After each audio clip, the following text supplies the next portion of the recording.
Hey guys, I was thinking about the FOMO video I made recently, and it got me thinking about just the different ways that I sort of try to balance my social life with studying. And I was thinking, besides FOMO and anxiety and all that, I was thinking if I could come up with any more general tips that I've sort of used throughout the years to sort of just make time for both studying and going out and having fun with my friends and just doing more fun stuff throughout my week. Now, the one difference between, I think, the FOMO video and this was that was a lot more geared towards reducing anxiety and not feeling too bad about when you actually have to work and just getting it done. This one's more about how to actually make time for doing fun things and getting work done at the same time. And you'd be surprised how much time you can really free up in your day if you just cut out a few simple things. Because a lot of people, especially people with hard majors, they might say they have literally no time in their day and that they have literally no time to go out, can't do anything but study. But in reality, I think people have a lot more time on their hands than they realize. And it's not until they cut out a few simple things that they really just realize that, like the whole day, it's mostly just open to them. Besides the studying, there's a lot more time than they think. And I just want to make the point that if you're trying to balance your work and your social life, to some extent, you're going to have to make sacrifices. I think it was Dan Pena, who was like this big, scary business guy, super rich. He used to say that there's no such thing as work-life balance, but instead there are work-life decisions, which basically means that if you really want something bad, if you really want to excel in your studies or be super social, if you want like the best of anything, you can't really be balancing it with something else. You have to make sacrifices somewhere because you can't have the best of both worlds all the time. And this really applies to studying. So we'll think of ways to maximize both. But at the end of the day, if you really want to do crazy good in your studies, you will have to make some sacrifices. There are going to be some nights where you can't go out or you have to miss an event, and you just have to sort of learn to become okay with that. But with that aside, let me get to the first point. And that is, if you can seriously decrease the amount of time that you're on social media, you'll realize that there's so much more time in your day than you think. I heard somewhere that the average person scrolls on, I think, Instagram alone for an average of 2 hours a day. Which, when you think about it, that's insane. If you had an extra 2 hours every single day, could you possibly imagine what you could just do at that time? I mean, you could do anything. You could study more, learn a new skill, go out with your friends. 2 hours, that's plenty of time to go out, do an event, maybe go see a movie. There's a lot more time in your day if you just cut out social media. Because a lot of people like to think that social media is an important part of the day. People reason that they're having fun, so it's not wasted time, they have fun scrolling. But I think it's just such a horrible way to use your time because, unlike a show where maybe you can catch up with friends, socialize, talk about it afterwards, social media reels are one of those things where after watching it, you just immediately forget everything you've watched. So you watch these little 5-second videos scrolling through your phone, and then you leave, and 10 minutes later, you forget 95% of what you saw. So I think this is one thing that we can really just kind of toss out the window. If you want more social time, then social media is something that you're going to have to sacrifice a bit. And if you can't make that sacrifice, I don't know what to tell you. There's a limited amount of hours in the day, and you can go out, do fun stuff with friends, or you can, scroll on your phone all day, and then when you do have to study, you realize you don't have time to go hang out with your friends because you were kind of just scrolling on nonsense all day. So this is one sacrifice that you have to make first. And I think this is one of the easiest ones, besides the fact that a lot of these social media platforms are very addicting.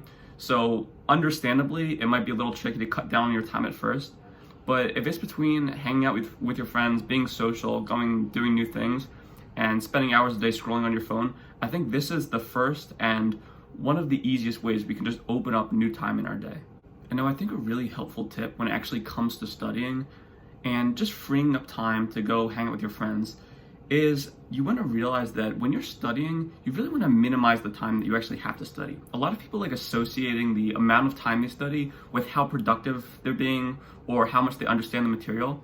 But there's a very thin correlation between how long you're studying and how much you're actually able to internalize the material. So what I like to think about is the Pareto distribution, or that 80% of the results are coming from 20% of the causes. And what this means in the context of studying is that there's a limited amount of different tactics you can use to study that are going to give you the majority of the results you'll need. And once you already understand the material, if you already have a complete understanding of whatever's going to be on your test, there comes a point where studying more it's gonna start to give you diminishing returns in terms of your grade. So I have friends who I'd study with a lot, and they would study for hours longer than me. But the thing is, once you already have the core understanding of the material, once you've already looked at it enough times, the more time you spend on your work, like I said, eventually it sort of just tapers off. So we do a test, maybe I get a 94, my friend gets a 97, but she spent 10 hours longer studying than me. You have to realize that the amount of time you spend studying does not correlate with, incredible increases in your grades. Once you've gotten the bulk of the studying done, doing more and more and more and more once you already understand the information, it's not to your benefit.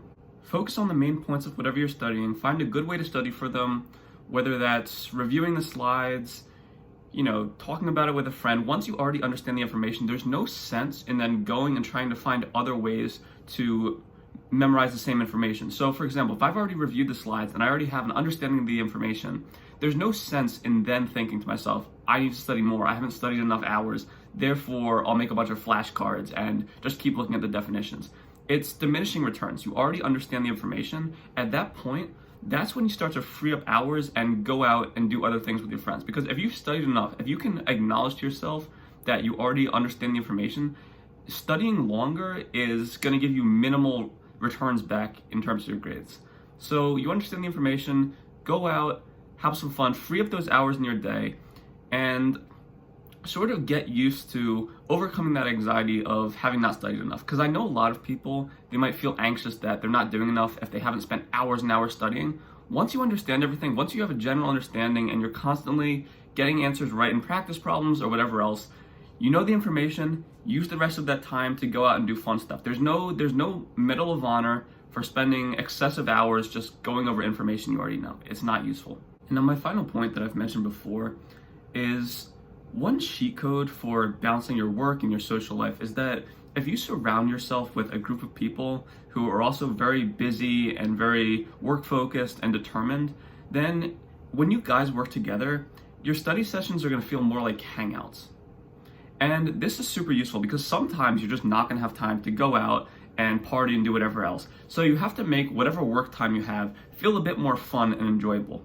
If you make a group of friends and the only real social activities that they do are go out and get drunk. I mean, I have some friends, and a lot of the time we'll just go out somewhere. That's kind of like our main way of hanging out, and that's fun and all. But your main priority in this step, at least, is you want to make some friends who are just focused on their work and who are just fine with sometimes not having to go out, not do anything extravagant, and just chill out and do some work.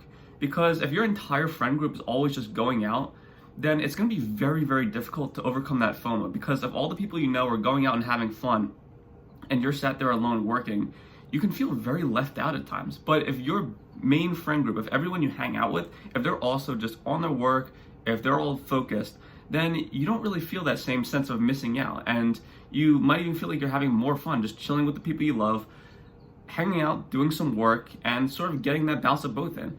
Getting your homework done, doing well on your tests, but then at the same time, sort of getting that social activity in so it doesn't feel like just straight work.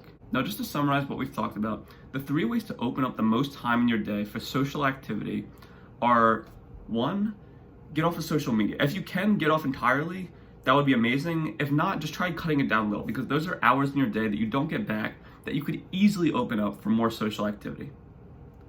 2nd is Pareto distribution. 20% of whatever activities, whatever studying is giving you 80% of the results. So once you already understand the information at, a solid fundamental level, there's no sense in studying longer and longer because you're going to get diminishing returns. You could use those extra hours and go out and do fun things with your friends. Trust me, it's worth it. Now, the 3rd tip is to try to make a friend group that centers around work and just studying hard. Because if your entire friend group is constantly going out, drinking, and kind of just doing social activities without any end in sight, then it's going to be very difficult to actually lock in a study because you're always going to get that sense of missing out. If you make a friend group that's also very studious and focused on their work, then you'll never feel like you're missing out because the people you like to spend the most time with are also working and doing this activity you have to do anyway. Now, if you're still here, I really appreciate you watching until the end. If you like videos like this, you should subscribe because there's going to be a whole lot more soon. But until then, I'll see you guys.